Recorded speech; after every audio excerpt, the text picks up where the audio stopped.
Современные трудовые отношения в нашей стране регулируются Трудовым кодексом Российской Федерации, ТК РФ и иными нормативными актами. В Трудовом кодексе Российской Федерации содержатся основные юридические правила поведения в сфере труда. Не всякий труд связан с правом. Трудовая деятельность, регулируемая правом, возникает в силу определенных жизненных обстоятельств, которые и порождают трудовые отношения. И только тогда, когда вы оказались участником трудовых правоотношений, возникает необходимость соблюдать установленные обязательные правила. Трудовые правовые отношения возникают в результате заключения между работником и работодателем трудового договора. Они могут возникнуть в результате избрания выборов на должность, избрания по конкурсу на замещение соответствующей должности, назначение на должность или утверждение в должности, направление на работу уполномоченными законом органами, судебного решения о заключении трудового договора. Трудовые отношения могут возникнуть и в том случае, когда работодатель не оформил трудовой договор, но работник фактически был допущен к трудовой деятельности. Закон устанавливает государственные гарантии трудовых прав и свобод граждан, обеспечивает создание благоприятных условий труда, защиту прав и интересов работников и работодателей. Именно нормы трудового законодательства позволяют ограничить произвол работодателя или дисциплинировать работника, постоянно нарушающего правила внутреннего трудового распорядка. Что же необходимо знать тому, кто оказался в сфере труда? Во-первых, нужно помнить, что есть закон, который нельзя нарушать. Следует разобраться в юридической терминологии, которая используется в законах. Ее знание позволит грамотно защитить свои законные интересы. Субъектами, участниками трудовых отношений являются работник и работодатель, наделенные соответствующими правами и обязанностями. Лицо, работающее по трудовому контракту, подчиняющееся внутреннему трудовому распорядку предприятия, организации и другого работодателя. Работником является физическое лицо, вступившее в трудовые отношения с работодателем. Работодатель – физическое лицо либо организация, осуществляющие прием на работу. В основе трудовых отношений лежат важные принципы, закрепленные российским законодательством. В нашей стране запрещен принудительный труд. Принудительный труд – выполнение работы под угрозой применения наказания, например, для поддержания дисциплины, за участие в забастовке. К принудительному труду относится нарушение сроков выплаты зарплаты или выплата ее не в полном размере. Не менее важным принципом является право каждого работника на своевременную и в полном размере выплату справедливой заработной платы. Она должна быть не ниже установленного федеральным законом минимального размера оплаты труда. Минимальный размер оплаты труда или минимальная заработная плата – это гарантируемый федеральным законом размер месячной заработной платы за труд неквалифицированного работника, полностью отработавшего норму рабочего времени при выполнении простых работ в нормальных условиях труда. Минимальный размер оплаты труда устанавливается одновременно на всей территории Российской Федерации законом и не может быть ниже размера прожиточного минимума трудоспособного человека. У каждого работника есть право в случае задержки выплаты заработной платы на срок более 15 дней приостановить работу на весь период до выплаты задержанной суммы. Законом предусмотрена материальная ответственность работодателя за задержку выплаты заработной платы. При нарушении работодателем установленного срока выплаты заработной платы, оплаты отпуска, выплат при увольнении и других выплат, причитающихся работнику, работодатель обязан выплатить их с уплатой процентов, денежной компенсацией. При выплате зарплаты работодатель должен извещать работника о составных частях его зарплаты, о том, какие производятся удержания. Повышенный размер ответственности работодателя может быть установлен коллективным договором или трудовым договором. Важным источником трудового права является коллективный договор. Коллективный договор имеет большое значение.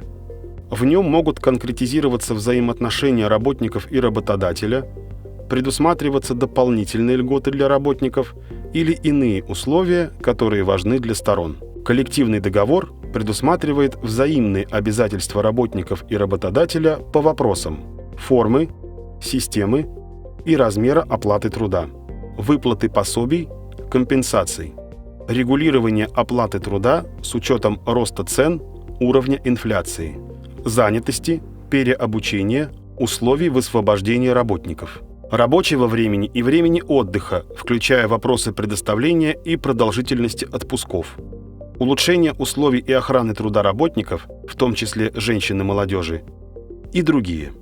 Прежде чем заключить трудовой договор, его необходимо разработать. Для этого организуются коллективные переговоры. На равноправной основе стороны образуют комиссию из своих представителей.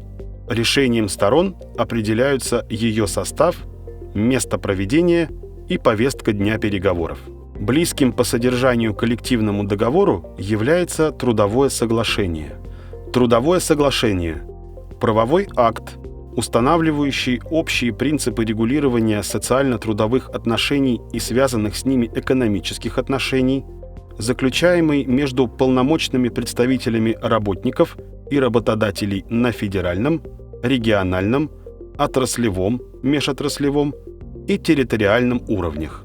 Трудовое соглашение может содержать положения о содействии занятости, переобучении работников, о льготах предприятиям, создающим дополнительные рабочие места для труда инвалидов, молодежи, об оплате труда, механизме ее регулирования с учетом инфляции, о доплатах, об условиях труда, о содействии заключению коллективных договоров, предотвращении трудовых конфликтов и забастовок, об укреплении трудовой дисциплины и другие трудовые и социально-бытовые вопросы, не противоречащие законодательству.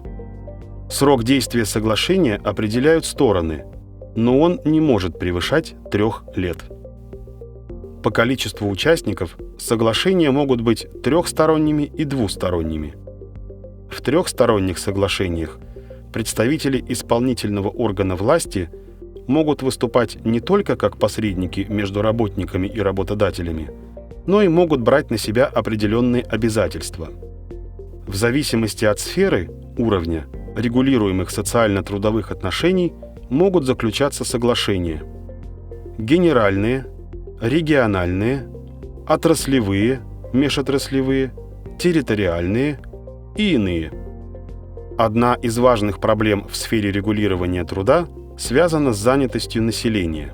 Работа для многих – это не просто источник пропитания, но и возможность реализовать творческие способности, интересы.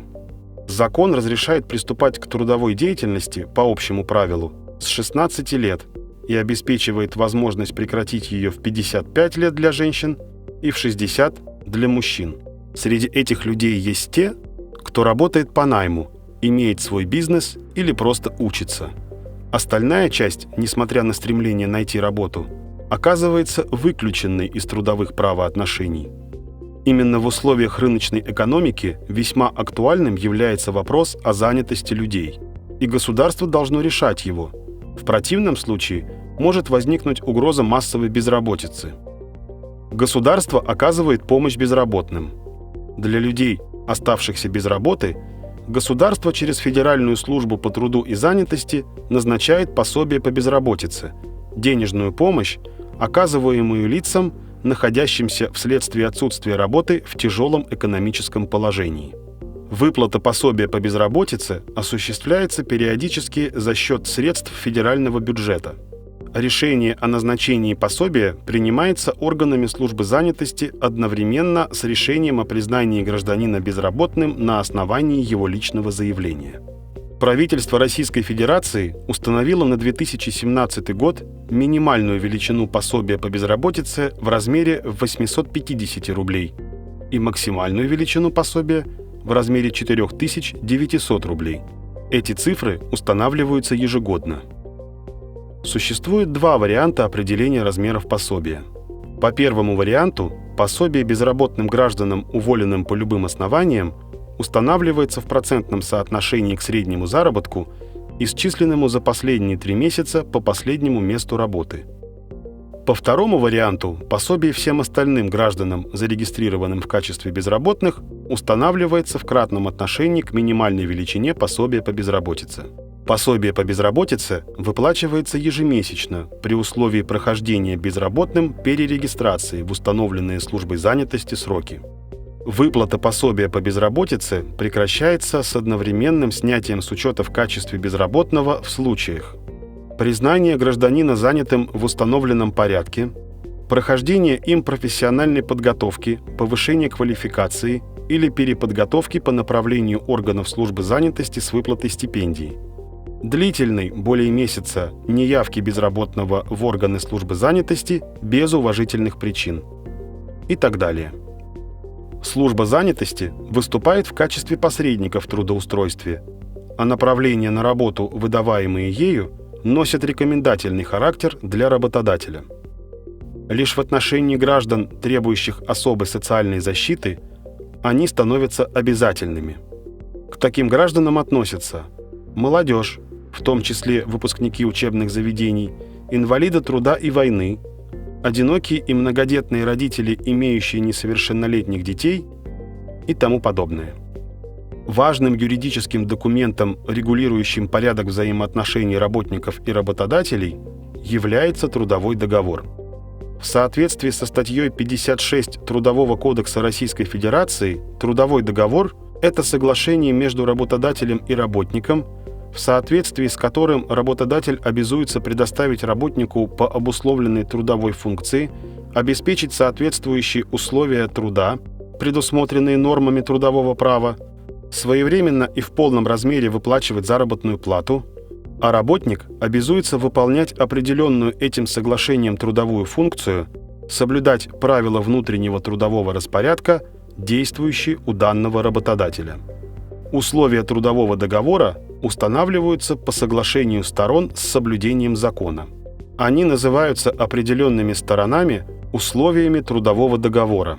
В трудовом договоре указываются фамилия, имя, отчество работника и наименование работодателя, фамилия, имя, отчество работодателя физического лица, заключивших трудовой договор, место работы с указанием структурного подразделения, дата начала работы, наименование должности, специальности, профессии с указанием квалификации в соответствии со штатным расписанием организации или конкретная трудовая функция работника, права и обязанности работника, права и обязанности работодателя, характеристика условий труда, компенсации и льготы работникам за работу в тяжелых, вредных или опасных условиях, режим труда и отдыха, если он в отношении данного работника отличается от общих правил, установленных в организации. Условия оплаты труда, в том числе размер тарифной ставки или должностного оклада работника, доплаты, надбавки и поощрительные выплаты. Виды и условия социального страхования, непосредственно связанные с трудовой деятельностью. В трудовом договоре могут быть предусмотрены условия об испытании, о неразглашении тайны, государственной, служебной, коммерческой и иной, об обязанности работника отработать после обучения не менее установленного договором срока, если обучение производилось за счет средств работодателя.